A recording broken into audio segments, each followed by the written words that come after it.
আসসালামু আলাইকুম। আজকে অনেক স্পাইসি এবং অনেক মজার একটি রেসিপি নিয়ে চলে আসলাম। তো রেসিপিটি আমি কী দিয়ে তৈরি করলাম চলুন দেখে নিই। রেসিপি তৈরি করার জন্য এখানে আমি উইংস নিয়ে নিয়েছি মুরগির। অনেকগুলো উইংস আমি মানে মুরগি কিনে জমিয়ে রেখেছি। তারপর আমি এগুলোকে বানাতে নিয়েছি, কারণ এগুলো কিন্তু অল্প স্বল্প বাসা বানানো চলে না। বাইরে থেকে যখন আমরা কিনে খাই দেখা যায় অল্পতে কিন্তু আমাদের হয়ে যায়। তো উইংসগুলোকে আমি সাবধানে মশলা দিয়ে মেখে রেখেছি। এখন এগুলো ভাজার জন্য চলে যাব। তো একটি বাটিতে ময়দা নিয়ে নিয়েছি একটা। এর মধ্যে আমি লবণ, মরিচের গুঁড়া আর গোলমরিচের গুঁড়া দিয়ে ময়দাটাকে মিশিয়ে নিলাম।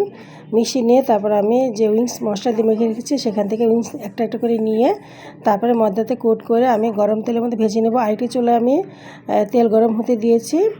আর এদিকে আমি যে চিকেন উইংসগুলো মেখে রেখেছিলাম সেখানে আদা রসুন বাটা, গোলমরিচের গুঁড়া, জিরার গুঁড়া, ধনিয়া গুঁড়া, তারপর লবণ, সয়া সস, তারপর হচ্ছে টমেটো সস, মরিচের গুঁড়া আর দিয়েছি 2টা ডিম দিয়ে আমি মেখে প্রায় 10 মিনিটের মতো ম্যারিনেট করে রেখেছিলাম। আর এখানে আরেকটি চুলায় আমি আদা রসুন কুচি দিয়ে দিলাম একটি প্যানের মধ্যে সামান্য একটু তেল দিয়ে, কারণ এই রান্নাতে কিন্তু বেশি একটা তেল লাগে না, সসের বেশি প্রয়োজন। তাই আমি 2 থেকে 3 টেবিল চামচ পরিমাণ তেল দিয়ে তারপর আমি আদা রসুনটাকে একটু ভেজে নিলাম তেলের মধ্যে, যাতে আদা রসুনের কাঁচা যেটা গন্ধ সেটা চলে যায়। এখানে দিয়ে দিব আমি টমেটো সস প্রায় এখানে আমি 1/4 কাপ পরিমাণ দিয়ে দিলাম। আর দিয়ে দিলাম আবারও সয়া সস দিয়ে দিলাম এখানে আমি 2 টেবিল চামচ পরিমাণ। আর এখানে দিয়ে দিলাম 2 টেবিল চামচ পরিমাণ কর্নফ্লাওয়ার, আমি একটু পানিতে গুলিয়ে দিয়ে দিলাম। দিয়ে এখন নেড়ে চেড়ে মশলাটাকে আমি মিশিয়ে নিব।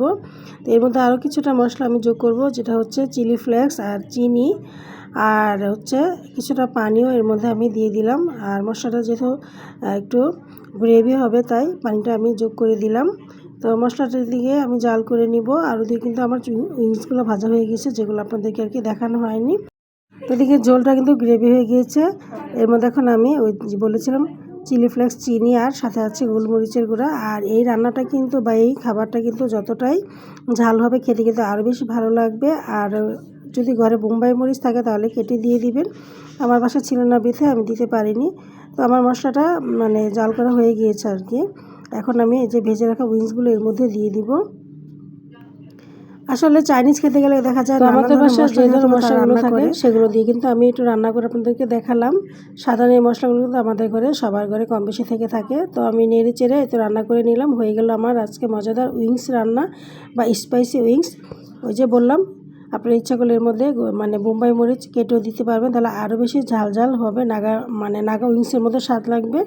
তো এতে পরিবেশন করলাম। আর আমরা যখন রেস্টুরেন্ট থেকে কিনে আনি তখন কিন্তু আমরা অল্প করে কিনে এনে থাকি।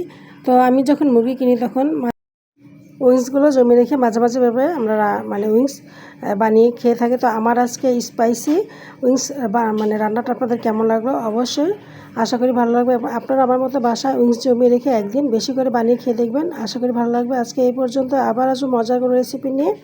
সেই পর্যন্ত ভালো থাকুন, আল্লাহ হাফেজ।